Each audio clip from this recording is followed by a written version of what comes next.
it takes to receive money from our customers who have not paid in cash. Inventory is the number of days it takes to sell off these TVs and this inventory that stays on the shelves. Account payable days are number of days it takes for us to pay our suppliers. And a sum of these three is the cash conversion cycle. And so there is also the absolute cash management. And this is the cash conversion cycle scaled by revenue.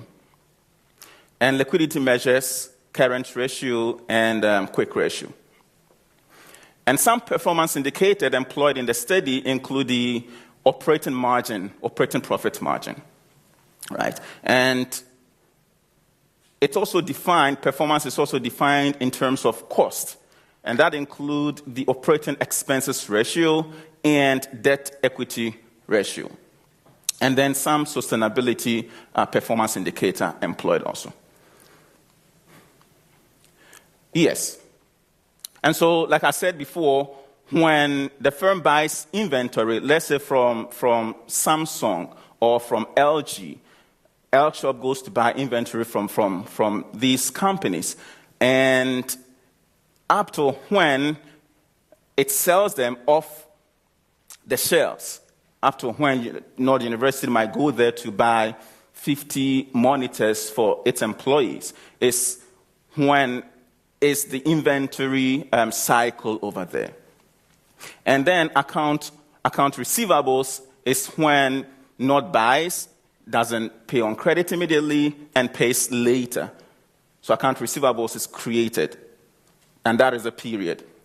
And so as account payables, we buy from Samsung, L-Shop buys from Samsung, doesn't pay immediately, account payable is created, and when it is paid for is the payable accounts payable period.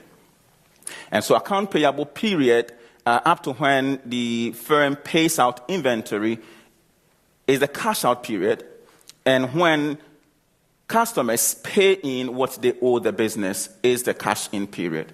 And so this is the cash period. So the firm needs to manage when cash goes out and when it comes in, so as not to be short on liquidity. And right, and this whole circle, from when it buys inventory up to when it receives payment for it, is the operating cycle, also known as the working capital management cycle. Okay, so the state of the papers worked on forming the dissertation. And so papers 2 and 3 were co-authored by myself, co-authored by my main supervisor and the co-supervisor.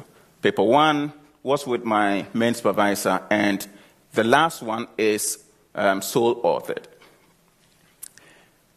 And so papers 1, 2, and 4 employs the quantitative linear regression models, except for paper 3 that employs nonlinear regression models over here.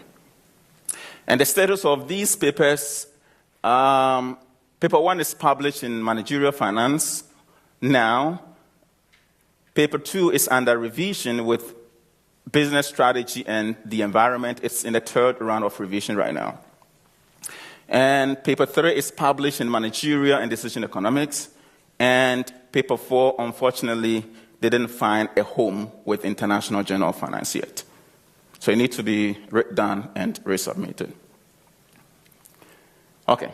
So methodologies are employed in the dissertation in general.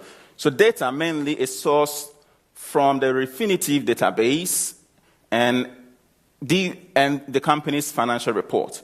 So these data is mostly financial and ESG data spanning 2005 and 2022.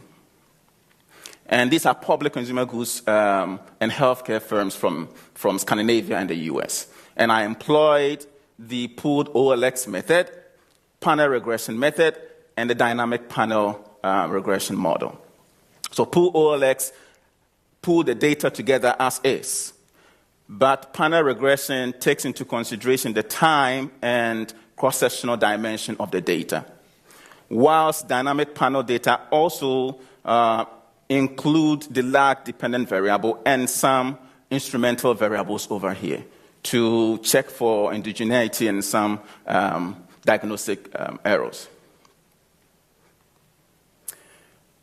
So I'm going to take you through the papers, and this is how it is structured.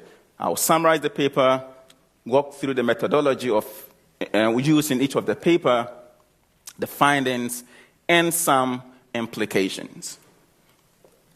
So paper one. So paper one talks about the impact of dynamic working capital management on operation efficiency. And this is based on data from Scandinavia, Norway, Denmark, and Sweden. And so how dynamic working capital management enhances operation efficiency. And so that is objective to analyze the impact of working capital management in its from its dynamic perspective on operational efficiency. And I use multiple regression analysis, and the findings shows that dynamic working capital management has a negative impact on cost. So it increases, it reduces cost, and it enhances profitability.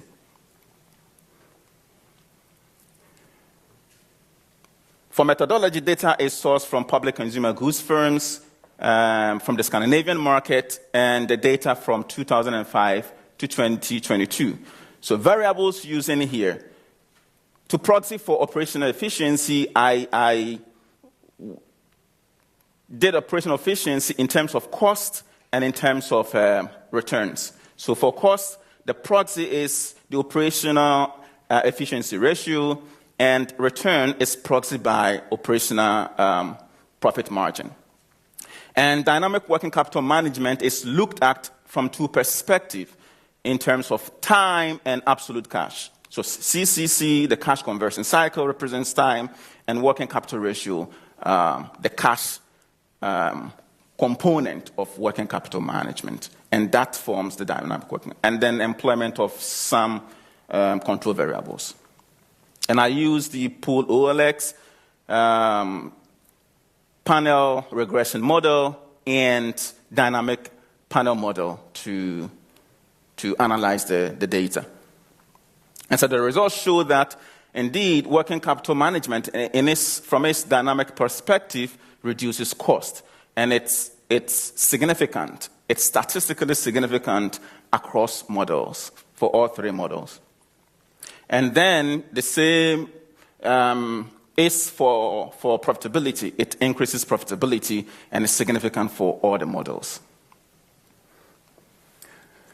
So what does this imply? The implication is that optimizing the duration as well as the absolute cash committed to working capital management reduces cost. It's efficient in reducing costs, and it also boosts profitability. Paper 2. So this paper looks at the environmental impact of working capital management in its static and dynamic form. So how static working capital management can be a pathway to enhancing environmental responsibility from the business. And so the objective is to analyze how working capital management from two perspectives, its dynamic perspective and static perspective, enhances